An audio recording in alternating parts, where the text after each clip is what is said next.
If you guys have been following the last few weeks, I've been uploading videos from Japan, and I was just back there a few months ago. And a lot of you guys really seem to enjoy these long form format of what's happening in the factories. And frankly, I enjoy them as well. I find it to be much more authentic, and I can really show you what's happening in the factories. And I think for those who are truly interested, you get to appreciate Japanese knives a lot more. Today, we're going to take a look at another knife being made by Niigara. And we are an authorized dealer, so Perfection is an authorized dealer. We buy directly from Niigara. So at any time during the video, feel free to go to perfectionstore.com, look up Niigara. You can see the knives that I'm talking about in this video, as well as all the other videos that I showcase Niigara's knives. And today is a really fun video because this is the first time I'm showing you a knife from start to finish. This one in particular is the Damascus with the copper core, a layering of copper core. And you'll see exactly how it goes from a billet to a finished knife. This particular knife here is a 210mm or 8-inch knife. It's a Gyuto chef knife, and the core steel is I want to say blue number 2, and the Damascus cladding is a copper mix.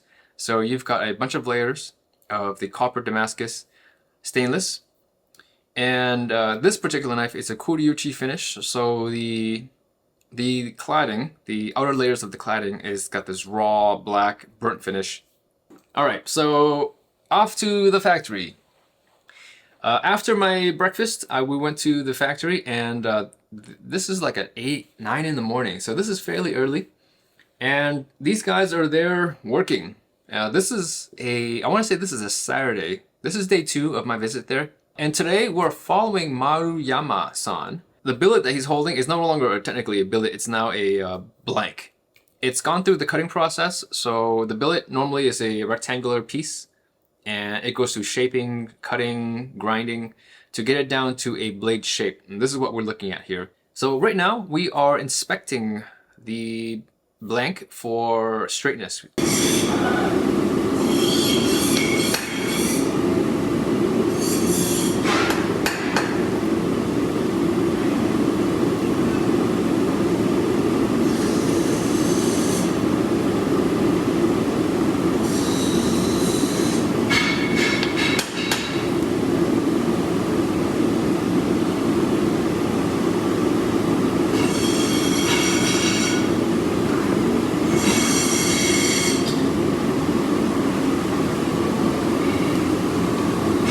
But yeah, so Maruyama-san right now is applying, I guess you would call it lateral torquing, just to straighten the knife from the spine to the cutting edge.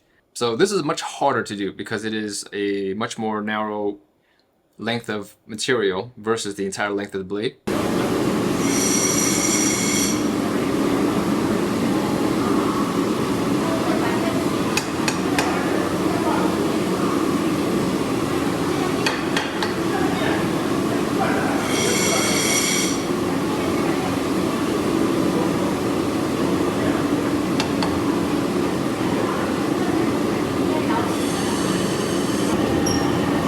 Maruyama-san, what he's doing is he's pre-grinding the tang and the profile of where he'll be touching. Watch the flow of his how he spins the knife and how smooth everything is.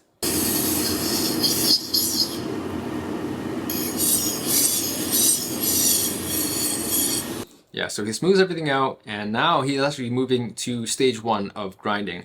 Stage 1 requires a very different stone. This stone is more narrow, much more coarse. It could be 80, 90 grit, something along those lines. And this is spinning really fast. This is definitely their fastest spinning stone. And before he actually does any grinding, he flattens the stone out, but it also gives him tread. Imagine treads on a tire. You have those grooves and the channels, but this gives the knife grip. And without that grip, the knife will slip around a whole lot, and it just makes it very hard for the sharpener to feel the whetstone. Now I love it.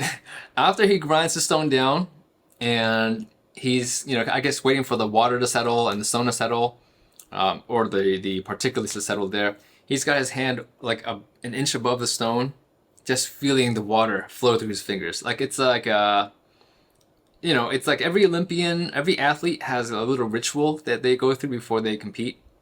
This is his ritual.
I think that was a good 10 minutes of grinding. You can see I'm leaving everything in here for you to see.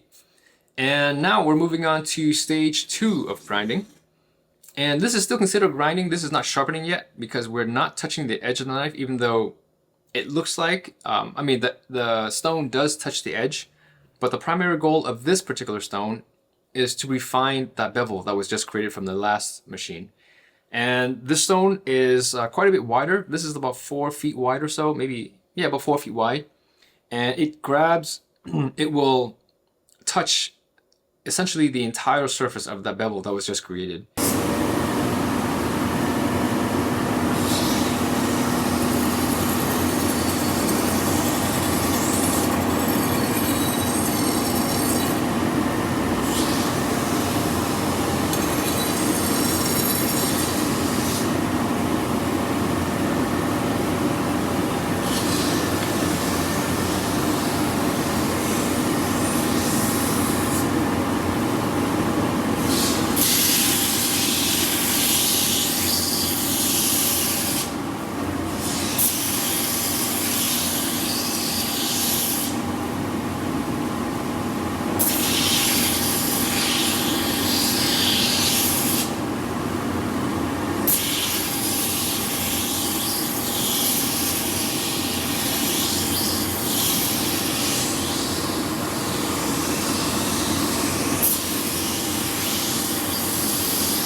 What's happening is during the sharpening, he notices there's like an imperfection that's causing the knife to either skip or it feels different from the heel to the tip. And just from that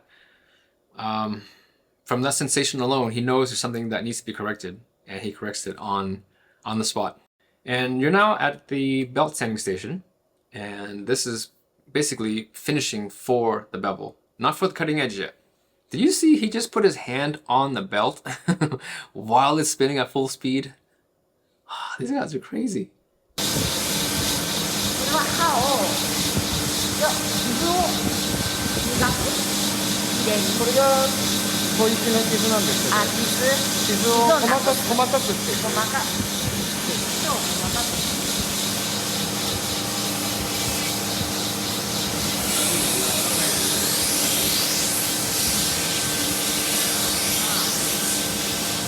The knife, there are many threads. We will let yes more yes more fine thread more fine.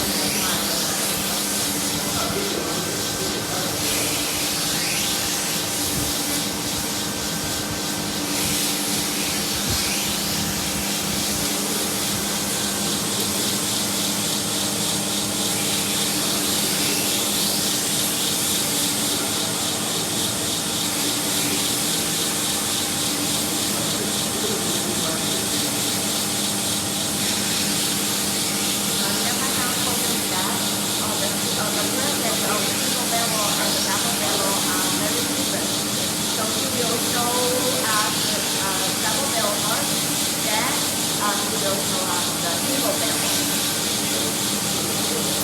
Single bevel will longer time.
Alright, so now we're moving on to the next standing station, and it's the same machine, but the polishing is probably 4 to 600 grit at this point.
Alright, so now after that we are washing the blade, and he washes this knife quite a lot, as you'll see.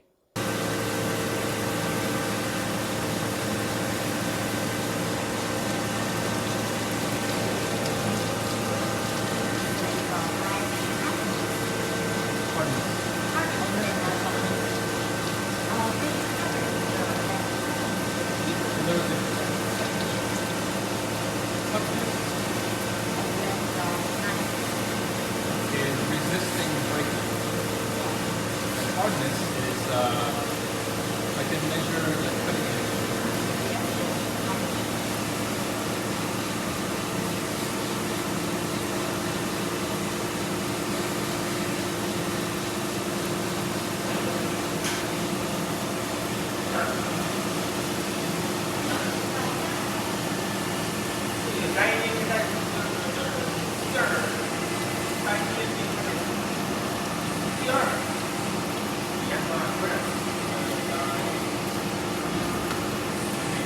Alright, so now we are, this is etching the knife, and he's using, I don't know, coffee or something. I don't know what he's using exactly, but you're going to see this knife change in color. And this is really bringing the Copper Damascus to life.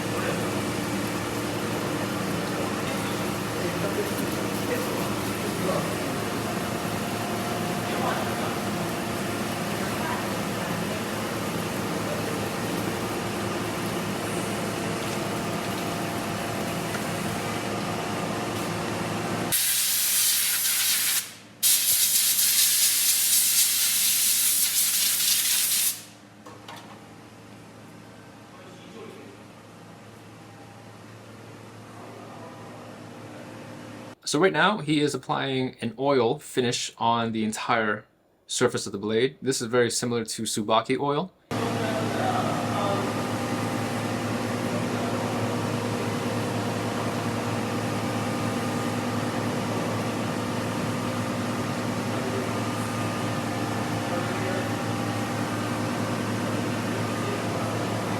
So now he's doing another quick inspection to make sure that it's nice and straight.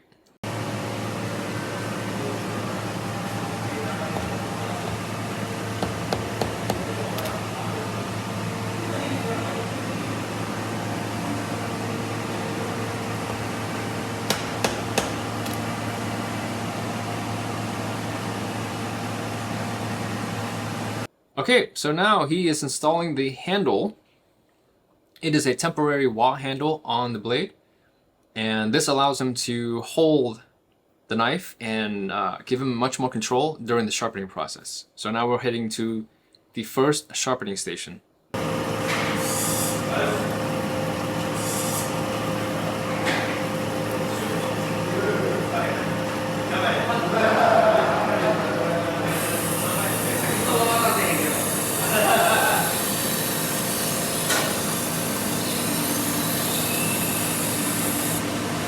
They always start from heel to tip, never the other way around. You will see them go from heel to tip and back and forth, but on these machines, you never go from tip into the heel. You always start from the heel to the tip.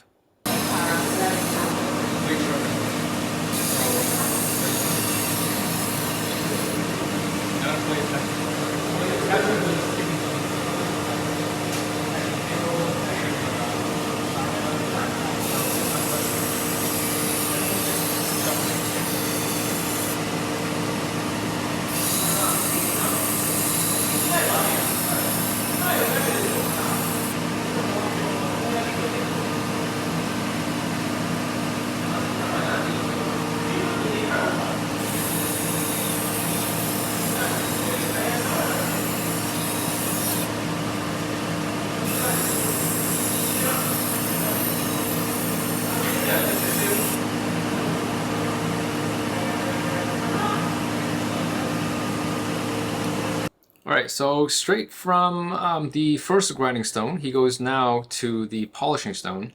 This is the last stone that they use as far as the edge is concerned.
I guess he wasn't happy with the edge he got.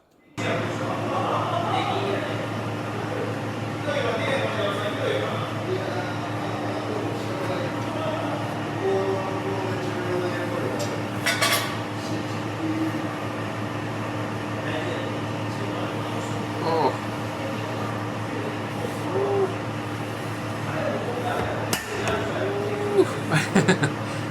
Yeah, so now he's just removed the handle and it's ready to be sealed and packaged. He's gonna label it and it's ready to go to my store.